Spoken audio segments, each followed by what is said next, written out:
Guys, कैसे हो आप सब। मेरा नाम है अभिषेक और आप देख रहे हैं द इलीट डेकोरम। तो आज यूट्यूब पे मैंने कल्कि का ट्रेलर देखा। 1 मिनट का ट्रेलर था जिस ट्रेलर ने मुझे बहुत एक्साइट कर दिया, क्योंकि इसमें बात हुई है अश्वत्थामा की। अ, इसमें जो हमारे अमिताभ बच्चन जी हैं, उनको इन्होंने डी एज करके और फिर उनको उनके वास्तविक रूप में भी अश्वत्थामा ही बनाया है, अश्वत्थामा डिपिक्ट किया है, जिससे मैं ज़्यादा एक्साइटेड हो गया। मुझे, क्योंकि मेरा ऐसा है कि जब भी कभी मैं बोर होता हूँ या यूट्यूब पे या कहीं और कुछ देखने के लिए कुछ नहीं होता, तो मैं जो महाभारत होती है उसे लगा के लग जाता हूँ कि भाई चलो कुछ नहीं है तो महाभारत ही लगा के देख लेते हैं, किसी भी एपिसोड से उसको शुरू करके और मैं देखने लग जाता हूँ। तो ये मुझे बहुत एक्साइट कर रहा है कि अश्वत्थामा के साथ इन्होंने क्या क्या किया होगा, जो कि इन्होंने दिखाया भी कि पहले इन्होंने एक छोटी सी ग्लिम्स दिखाई है कि भाई अश्वत्थामा के माथे पे मनी दिखाई है उनकी, और उसके बाद फिर उन्होंने दूसरे शॉट में दिखाया है कि उनके माथे से मनी हटी हुई है, और वो शायद प्रेजेंट का सीन उन्होंने दिखाया है। तो और उसके बाद उन्होंने दिखाया है कि जो अश्वत्थामा है वो शिव जी से वो कर रहे हैं, क्या नाम है, शिव जी की पूजा कर रहे हैं। और उनके पीछे एक छोटा बच्चा है जो कि प्रोबेबली प्रभास बनेंगे आगे जाके। वो उनको अलग अलग लैंग्वेज में उनको बोल रहे हैं, उनसे बातें करने की कोशिश कर रहे हैं, और वो अपनी पूजा में मग्न है। तो अब अगले शॉट में हमें दिखाई देता है कि भाई वो अपना नाम बताते हैं, अपना परिचय बताते हैं कि मैं अश्वत्थामा हूँ, और मैं द्वापर युग से चिरंजीवियों का वो कर रहा हूँ, इंतज़ार कर रहा हूँ, ताकि मुझे मुक्ति मिल सके, या जो भी आगे बात है उनकी। वो तो अब हम इस मूवी में देखेंगे कि उन्होंने क्या दिखाया है, कैसे दिखाया है, क्या करेंगे इनके अश्वत्थामा के साथ वो।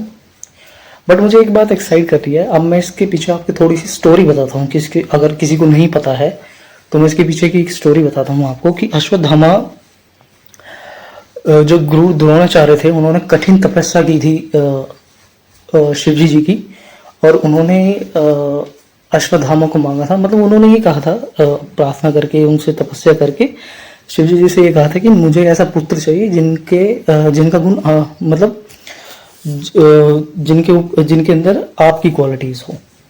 तो ऐसा पुत्र उन्होंने मांगा था। तो बाय बर्थ अश्वत्थामा के माथे पे वो मणि जो है वो चमक रही थी, वो मणि उनको मिली थी। तो ये जो मणि थी, ये अश्वत्थामा को हर तरह की बीमारियों से, एजिलिटी से और भूख प्यास सब तरीके से बचाती थी, और इनको मतलब बैटल फील्ड में एक थोड़ा सा अपर हैंड देती थी।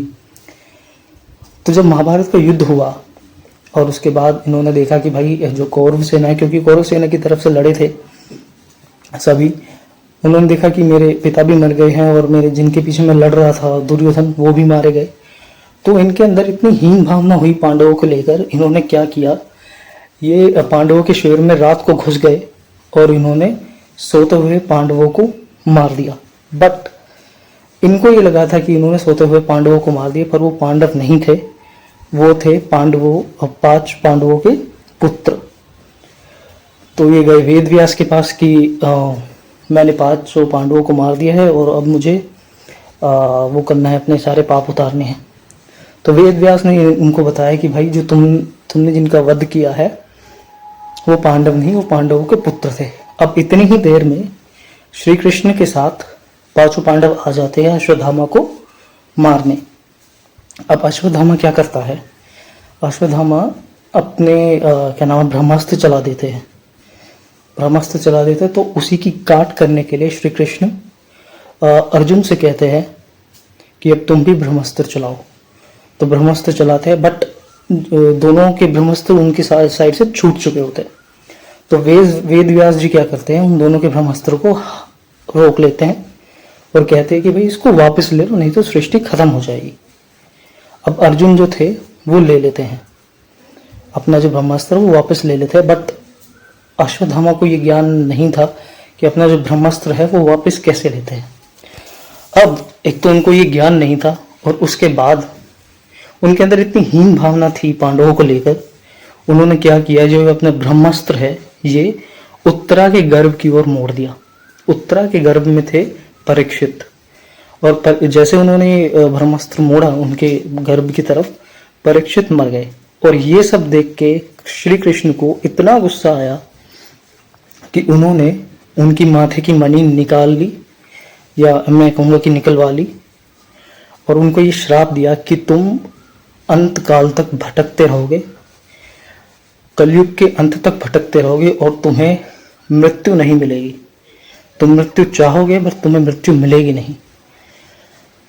तो अब मेरा क्वेश्चन ये है, या मैं एक्साइटेड इस चीज़ के लिए हूँ कि इन्होंने अश्वत्थामा का यूज़ कैसे किया हुआ, क्योंकि पूरी मूवी में ये साफ साफ दिख रहा है कि वो अमिताभ बच्चन जी जो अश्वत्थामा का रोल प्ले कर रहे हैं, वो एक पिविटल रोल प्ले करने वाले हैं इस मूवी में।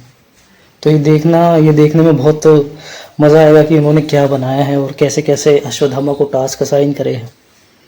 मज़ा आएगा ये देखने में। बाकी अगर आपको महाभारत की स्टोरी पता थी तो मुझे बताओ कि हाँ मुझे ये पता थी, और नहीं पता थी तो मुझे थैंक यू कर देना कमेंट में। चलो अब आपको मिलते हैं अगली मूवी के थोड़े से रिव्यू में। बाकी में मिलता हूँ अगली वीडियो में। जय श्री राम, जय हिंद।